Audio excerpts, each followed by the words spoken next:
Hi everyone. So before we start, I'm just going to let you know that everyone's beloved summer competition, the Eastbourne Congress, is going to be held on the 1st to the 9th of August this year on BBO. So it's going to be a virtual version. If you're interested in playing in that, you can head over to the EBU website where you'll find this whole page with all the details you need to know, the dates and the timetable, all that good stuff. I'm sure many of you enjoy playing this Congress in real life, and I'm sure it's going to be just as great online. So take a look at that. I'm sure you'll agree it's not summer without the Eastbourne Congress. And without further ado, I'll continue on to the rest of today's video. So Shazad and I managed to organise an interview with Gunnar Hallberg. And as well as speaking to him about more general things, which you'll be able to see in a later video, things about his life and his experience as a bridge player, we also asked him whether he had a couple of hands that he might like to share with us. The second one he couldn't remember the auction for exactly, but the first one I'm just going to go through with you what the bidding was so that you can sort of start on the same page that we were on when Gunnar decided to go through the hand with me. So South was the dealer and he passed, so did West. I'm sure you can't really argue with either of those actions. North bid a diamond.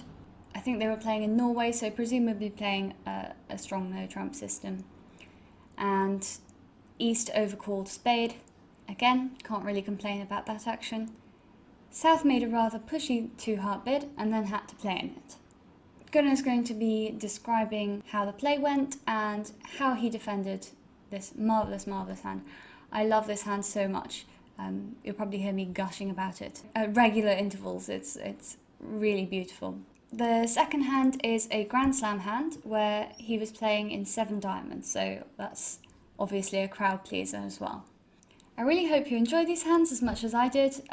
It's great to hear his tales of his play, and I'm sure you'll be just as wowed as I was. Enjoy! This one's a great hand.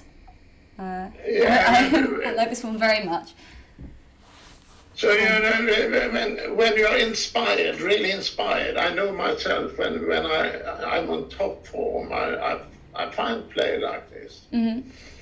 And it's more or less, I'm more or less unconscious about what I'm doing. It's intuition. It's so much about intuition. Yeah. You know, on this hand, you see the bidding and partly it's a 10 of spades, which is a great card to see because of my ace, queen, 8 of spades. Sitting over jack 9 in the dummy. I obviously cover with a jack. Yep. And I cover with a queen, and declare wins the king. Mm-hmm. And declare plays a low heart. Small, jack, and my king. So at that point, I have no idea how long time I spent. I can't tell you. I was going to ask you. I have noticed a bidding, and I can see possibilities here. It's so likely now that party got the ace of hearts. Mm-hmm. Because South didn't open the week too. I could simplify the defense by playing a diamond. But then, when Potter wins the ace of hearts, he can't do 2 things. Mm-hmm. He can't play a spade and let me ruff a diamond at the same time. Yeah, he has to choose one. So I saw probably the whole picture in front of me. Mm-hmm. South hadn't opened 2 hearts, so it was likely that South had only 5 hearts, meaning that part had 8 third hearts. So I led a low club, not expecting Parter to win the king because it was so likely that South had it. Yeah. So it went small, jack, David's queen, and Declare obviously carried on playing which partner won as expected, returned a spade through dummies 9, small, I won the 8.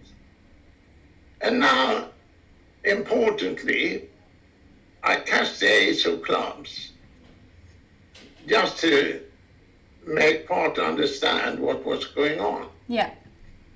He may have got it right anyway, but Don't want to risk it. no, I played the ace of spades, and obviously partner discarded his club. And I gave partner a club rush. And now partner had a full picture of the hand. So partner cleverly returned the queen of diamonds. And dummy, that was my way to get a diamond ruff for 2 down. A beautiful hand. It is a beautiful hand. You can sort of criticize the declare. Maybe declare should have doubled instead, or bidding a no trump. I don't know. It's hard to tell. 2 hearts was a possible bid as a past hand, but it ended up with a beautiful hand. South was actually this famous Russian chess player who emigrated to the States many years ago. Wow. Letvina something. You know about her, maybe? No, I don't think so. Letvina, she was playing with a client. Mm-hmm. So that's another one of my favorite hands. It's really pretty. I'm very excited when I saw this one. Very pretty, very pretty. It was very impressive of you not only to realise that you could make this move, but also that you needed to take the contract 2 down to get a really good score, because it was match points.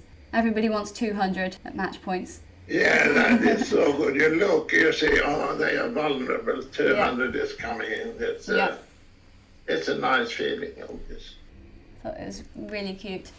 And it's quite refreshing not to see a slam. I'm very happy when people appreciate the hand. Yeah. Very often if you present a hand to a bridge player say just, maybe not one of the top players, but somewhere a club player or something. Mm-hmm.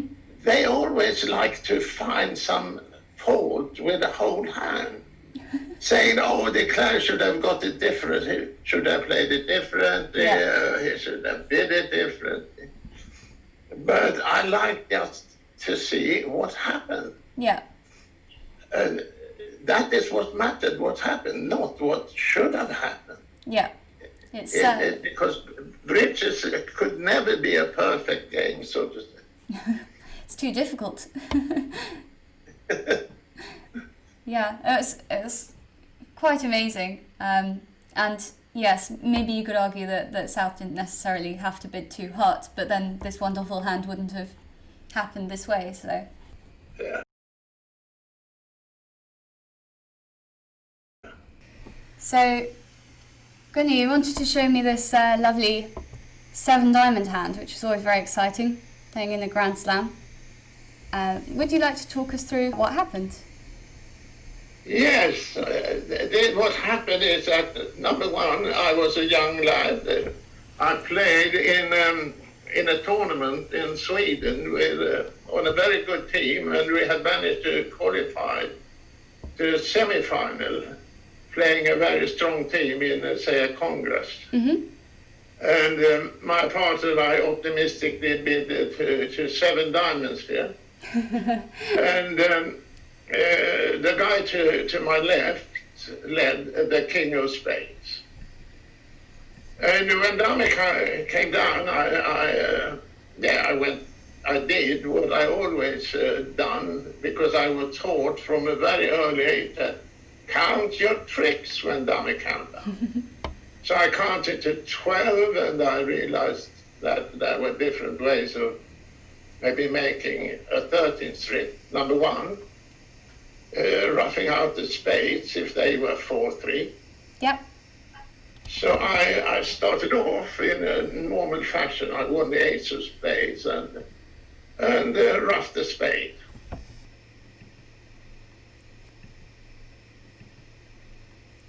And then I played a middle diamond, a 10 of diamonds.